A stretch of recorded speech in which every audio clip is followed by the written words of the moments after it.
I'm thinking that, good morning everyone, I'm thinking that maybe the title of my talk today piqued a little bit of interest. It's called The Parents of Zen.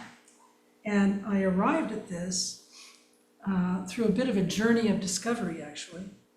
And it started with this large portrait of one of our male Buddhist ancestors that hangs here in our zendo off to my left-hand side. And would you go ahead and show that picture for us just briefly?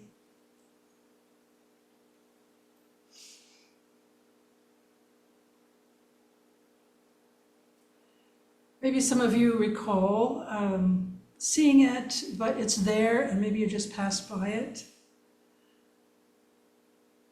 Perhaps you have no idea at all who this is. Or maybe you thought, oh, well, most likely this is Dogen, 13th century monk who brought Zen to Japan, or some other ancestor. But personally, I was always struck by the kindness and the gentleness that I perceived in this ancestor's face, this master's face. Also in the background, you might recognize Eheji, which is the first Zen temple in Japan established by Dogen himself. But I wasn't sure.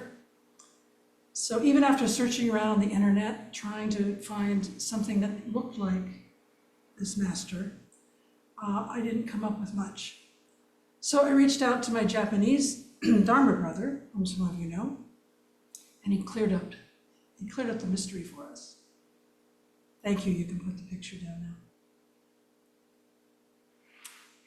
But Dogen, as you might recall, and we can show his picture, is believed to have lived from 1200 to the mid-1200s. And he was an orphan. He lost both of his parents at a very early age. But he was an aristocrat. And because of the loss of his parents, however, he was considered illegitimate and an outsider, even despite his aristocratic upbringings, which ultimately opened the door to a monastic life that would not have otherwise been available or an option to an aristocratic child. But very important to him as a young lad was that his mother was very devout. And she raised a very pious young boy. And prior to her death, she asked him to become a monastic. And it's said that at her funeral, as he watched the incense, the smoke from the incense stick, wafting as it gets down closer and closer to the stick, more and more slowly, until finally the smoke just disappeared. And it's said that Dogen understood the teaching of impermanence immediately. And that's when he really decided that he would spend his life understanding the Buddha way. He actually enrolled in the Tendai school, which is the prominent one at the time, although waning. And he devoted himself to searching for the truth. But he eventually became dissatisfied, as we know, and he had learned a bit about Chan, which is the Chinese for Zen, and he took his very famous trip to China to study with the great masters and returned some years later in his late 20s. And at that time, he said, I am returning with only one thing, and that is zazen, shikantaza, just sitting, just as his master in China had showed him. Some years later, he founded Eheji, a very important monastery, still today, working monastery. And we know of him really as this sort of stern father figure and the founder of Soto Zen. And can you put up the picture of Dogen for me? Just a single picture of him. It's a very common image of Dogen. We know him as seminal teaching of the Tenzo Kyokun, or instructions for the cook. Teaching which focused on how enlightenment is actualized through normal daily activity. Thank you, Kate. And in this particular text, he wrote of 3 attributes or qualities of mind that defined, in his words, a mature Buddhist practitioner. The first was chief cook, kishin, joyful mind, a mind of gratitude. Secondly was daishin, magnanimous mind, this vast heart mind which gives us this greater perspective on life.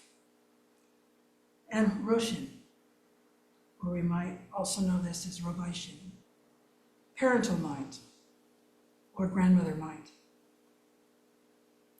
The quality of roshin, parental mind, is the selfless concern that exemplifies a parent's devotion to his or her child, as an example. Each Sunday we recite the Metta Sutta, saying, even as a mother at the risk of her life watches over and protects her only child, so with a boundless mind should one cherish all living things, suffusing love over the entire world. Dogen says this attitude is how all tasks should be approached and how all things should be used. When you handle water or rice or anything else, you must have the affectionate and caring concern of a parent raising a child. And it's near impossible to not feel Dogen's mother's influence on him. But he does remain for us a very powerful father figure in Soto Zen. Now, let's take a look again at the ancestral portrait hanging in Rosendo. This, I found out, is Tetsugi Kai Zenji, who would become the 3rd abbot of Eheji, Dogen being the first, Ejo being the second. And he was a devoted student of Dogen's. And during the years that they were together, thank you, Kate, Dogen relied on him as a man of action, simply a man who got things done. He could rely on him. He depended on him when he faced difficult tasks or challenges. Anything which required of him overcoming obstacles. And he was very important, in fact, in establishing a very firm foundation for Zen to flourish in rural Japan during his time as abbot. But one of the stories that Tetsu Zenji often told, and it's been handed down to us, were those stories of Dogen admonishing him, of chiding him over and over again for not having Roshin, parental or grandmotherly mind. Tetsu finally came to realize the great difference, as Dogen put it, between enlightenment encompasses all activity, in other words, everything is Zen, versus enlightenment is actualized only within activity. And he wrote that there can be no enlightenment without wholehearted participation in everyday activities.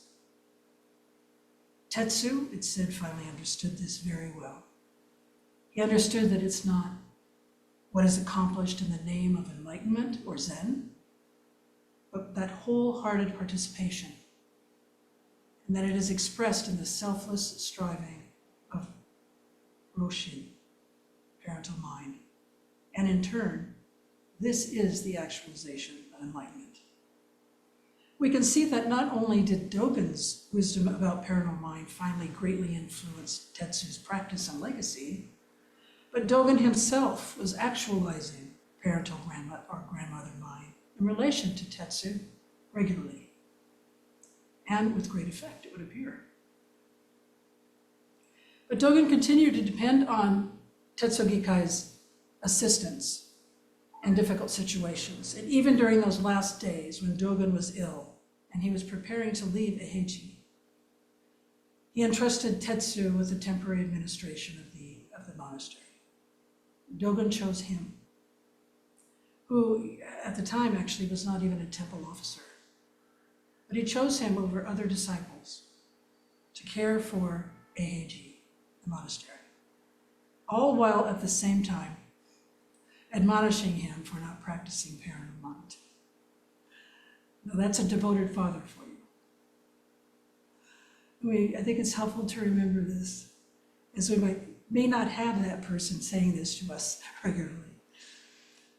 Tetsugi Kai served as abbot at Eiheiji really for only 5 years until 1271. And at that time, he left and he established not a monastery, but a hermitage where he cared for his mother. Finally, he left Eiheiji for good, and although there was thoughts that maybe there was a rift in the monastery at the time that made him leave, it's likely something very much more basic, reflecting his more mature personality and selfless concern for his mother. And after having faithfully served his teachers, including Dogen and the second abbot, Eijo, having honored their memories and having met his filial duties to his mother, who was already 74 at that time, he was maybe just ready for a new challenge. And so he left at the end of, in late 1200s, he left Eiheiji permanently. And he established a new monastery there, which is called Daijoji. It still exists and is a working monastery in Japan. And he remained there until his death in the early 1300s.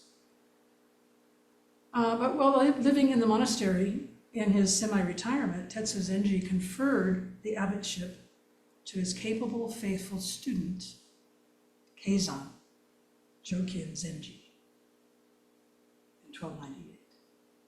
Now, Keizan Zenji, whom you may not know much about, as he's often really overshadowed by Dogen, but he's a very important ancestor in Soto Zen. In fact, it's said that Keizan's role in the establishment of Soto Zen in Japan in the 13th and 14th century stands alongside the greatness of Dogen Zenji's remarkable achievements and writings.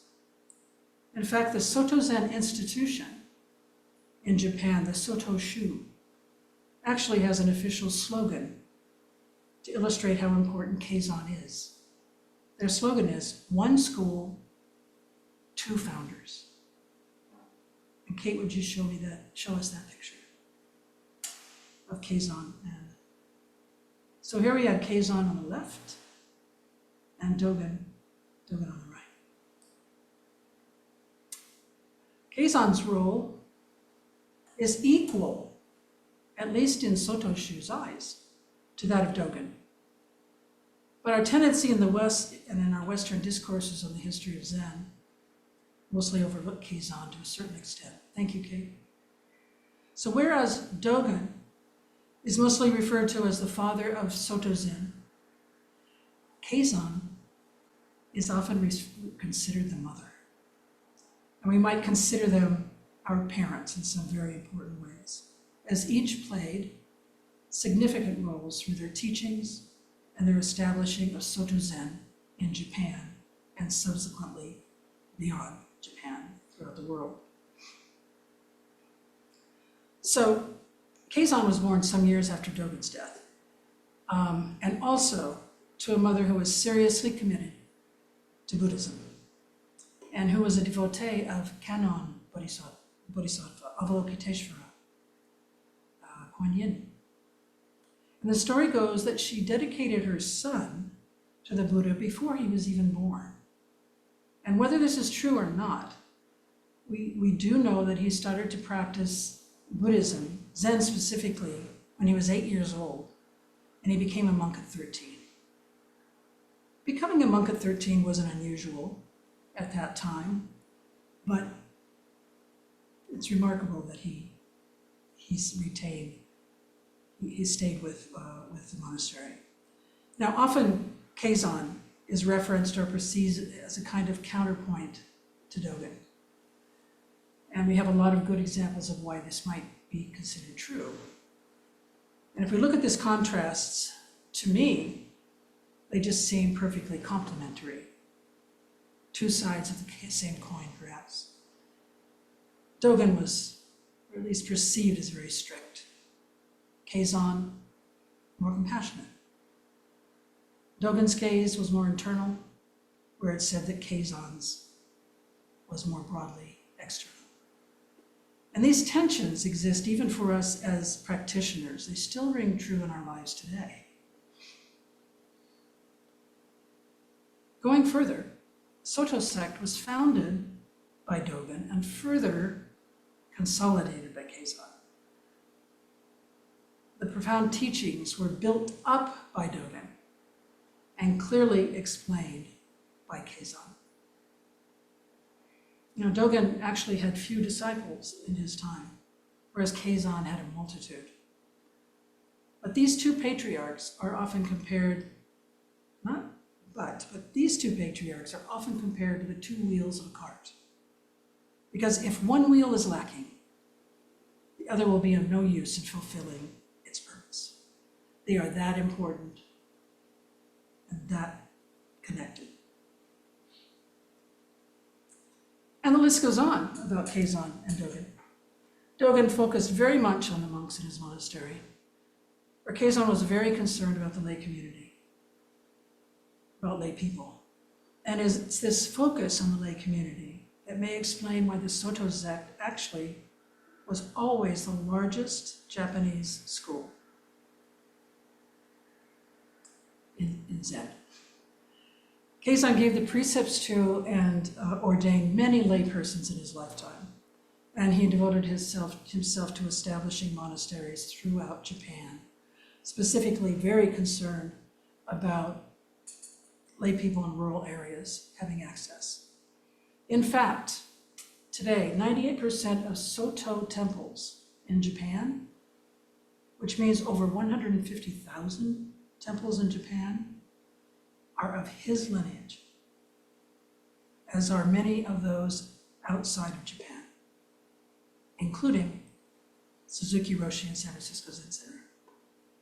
So as a result of Keizan's genius and efforts at establishing, the importance of establishing temples throughout Japan, Soto Zen flourished.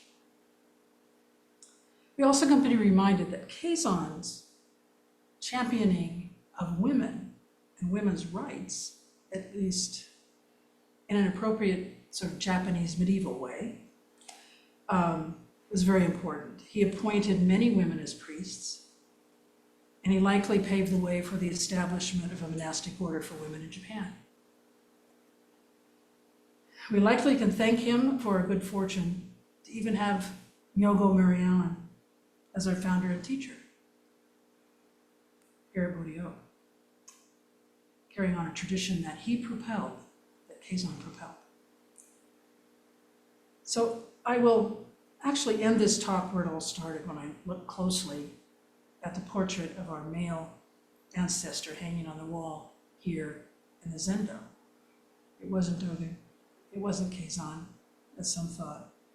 It's Tetsu Gikai Zenji. And learning about him has opened the door to this important and powerful presence of parental and grandmotherly mind that came first from the Buddha himself, from Dogen, from Tetsu Gikai, and from Keizan. One of the most important influences on the lives of the teachers I mentioned today was that of their mothers at a very early age. Their mothers are at the root of them stepping onto the path, finding the way, and becoming, in their own rights, of course, highly respected and revered teachers, continuing today. The Buddha led the way, emphasizing what Dogen would eventually call Roshin or Robaishin, what Tetsu is so often scolded about, but eventually embodied, and what Keizan emphasized. We, of course, mostly remember these great teachers through their teachings, which I will focus on next week. I'm going to take some time with Keizan's teachings specifically. But today, I'm hoping that you feel the embrace of our ancestors throughout time, men and women, mentioned and unmentioned, whose commitment to the way can be expressed as inscrutable Zen master, but also as parents or grandmothers might, watching over and protecting us with a boundless mind, cherishing all living things, and suffusing love over the entire world.